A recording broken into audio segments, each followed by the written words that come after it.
Sir ये हमारा एक छोटा सा प्रयास है। जब भी हम गांव में जाते थे अपनी फार्मर्स की विजिट पे या किसी गोष्ठी के लिए, तो हम देखते थे कि गांव में ना, गांव के बाहर अपने घर के बाहर लोग एक गोवर्धन पर्वत का ढेर लगा लेते थे। वो गोबर से बदबू भी आती थी, उस पर ढेर सारे मैगट पड़ जाते थे और वो कहीं ना कहीं बीमारी का कारण भी बनता था।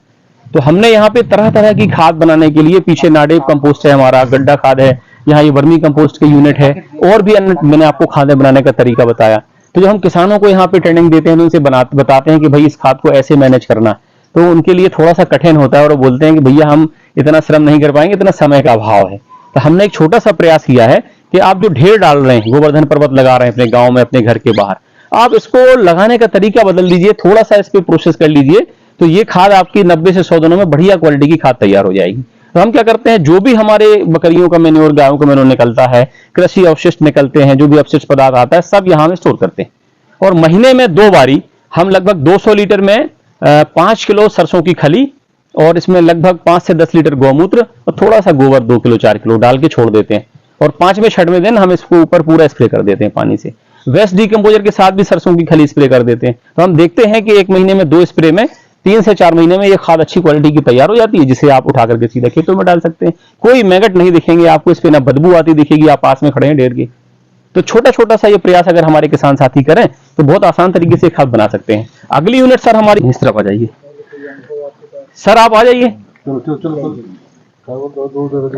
इस तरफ आ जाइए सर। ये जो है ये हमारा केचुआ खाद का यूनिट है, यदि आप देख पा रहे हैं। आ जाइए अंदर भाई, सर मैं आपका परिचय इससे कराना चाहूंगा। ये बहुत ही अच्छा यूनिट है और बहुत ही काम का है। एक्चुअली क्या है कि जो हमने बाहर खाद देखी है वो सूर्य के प्रकाश में बन रही है, वहां वर्षा का पानी भी आ रहा है, तो क्या होता है कि इस पे जो पोषक तत्व हैं लीच करके नीचे चले जाते हैं। कुछ ऐसे पोषक तत्व होते हैं जो मूल फार्म में होते हैं, उड़ जाते हैं। तो अगर हम इसको इस तरीके से बनाते हैं, थोड़ा सा शेड दे करके, ठीक है, तो सर यहाँ पे हम क्या करते हैं, जैसे हमारे गाय ने गोबर दिया, आप देख सकते हैं ये आज सुबह का गोबर है, ये सुबह यहाँ गोबर आता है, और हम प्रयास करते हैं दूसरे दिन या उसी दिन शाम में हम इस गोबर के बेड बना देते हैं। आपने जो देखा है, बेड की हाइट हम अधिकतम रखते हैं 1.5 फीट, चौड़ाई 3 फीट रखते हैं, सुविधा अनुसार लंबाई रखते हैं। तो इस पे हम क्या करते हैं, क्योंकि इस गोबर का टेम्परेचर थोड़ा ज्यादा होता है, और जब गोबर या कोई भी बायोडिग्रेडेबल चीज कंपोस्ट होती है तो वो temperature up to 70 degree Celsius तक ले जाती है। तो उस दौरान क्या होगा कि केंचुआ तो 35-36 डिग्री या 40 डिग्री के बाद काम ही नहीं करता, वो भागने लगता है, तो केंचुए भागने लगते हैं। तो हम सबसे पहले इस गोबर को थोड़ा सा टेम्परेचर नीचे लाने के लिए कुछ प्रयास करते हैं। उसमें हम पानी का भी स्प्रे करते हैं, वेस्ट डिकम्पोजर का स्प्रे कर देते हैं, फैला के रख देते हैं, उसको खोल के थोड़ा पानी वानी डाल के, कुछ और डाल के, तो इससे टेम्परेचर उसका नीचे चला जाता है। और फिर बेड के ऊपर पानी डाल के इसके ऊपर हम केंचुआ डालते हैं, और केंचुआ डालने के बाद लगभग केंचुआ डालने के बाद, हाँ सर, केंचुआ डालने के बाद लगभग 40 से 50 दिनों के मध्य ये सुपर क्वालिटी की खाद तैयार हो जाती है, जो आप देख रहे हैं। यहाँ पे यदि आप गौर करेंगे, अभी हमने से पानी डलवाया है, तो यहाँ पे आप देखिए केंचुआ भी दिख रहे हैं इसमें, भी आप गौर कर पा रहे हो, ये केंचुए हैं ढेर सारे। और इस पे ये खाद जब तैयार होती है तो कुछ इस फॉर्म में ही बन जाती है।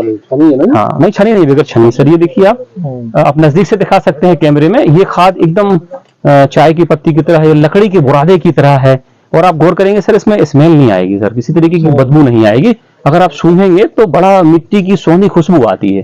तो इस खाद को यदि हम अपने खेतों में प्रयोग करते हैं तो तुलनात्मक दृष्टि से इसमें न्यूट्रिशन वैल्यू ज्यादा होती है, न्यूट्रिएंट्स ज्यादा होते हैं, तो इसको कम डाला जाता है। जैसे वो ओपन एरिया में तैयार की हुई खाद है, अगर हम उसे 100 कुंटल प्रति एकड़ रिकमेंड करते हैं तो ये हम 10 कुंटल रिकमेंड करते हैं और काम हो जाता है।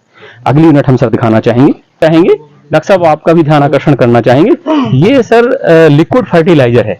मैं आपको बोलूं तो ये नेक्स्ट जनरेशन फर्टिलाइजर है। अभी इसकी अवेयरनेस नहीं है इसके विषय में लोगों को, इसलिए ज्यादा ये चलन में नहीं है।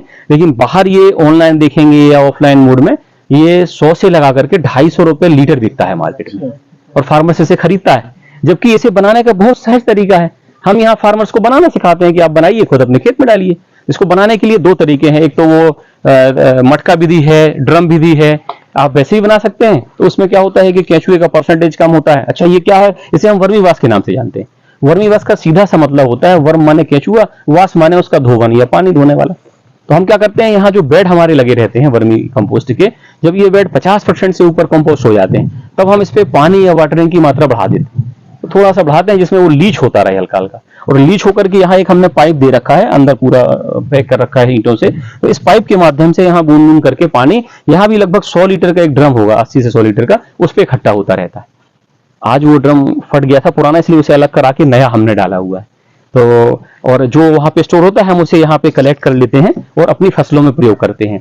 केंचुए के ऊपर जो चिपचिपा सा पदार्थ होता है, वो पदार्थ में ढेर सारी प्रॉपर्टीज होती हैं, स्पेशली वो क्रॉप को प्रोटेक्शन देता है बैक्टीरिया से, फंगस से, कई तरह के कीटों से भी, और ग्रोथ प्रमोटर की तरह भी काम करता है। तो हम इसे क्या करते हैं सर के 1:8 के अनुपात में वर्मी बॉस ले लेते हैं और काउ यूरिन ले लेते हैं, दोनों को मिला के स्प्रे कर देते हैं। तो इसमें चमत्कारिक परिणाम आते हैं सर। आज आप डालिए, 24 आवर्स के बाद आप देखेंगे पत्ते में ग्रीनरी आ जाएगी, हेल्दी क्रॉप दिखेगी।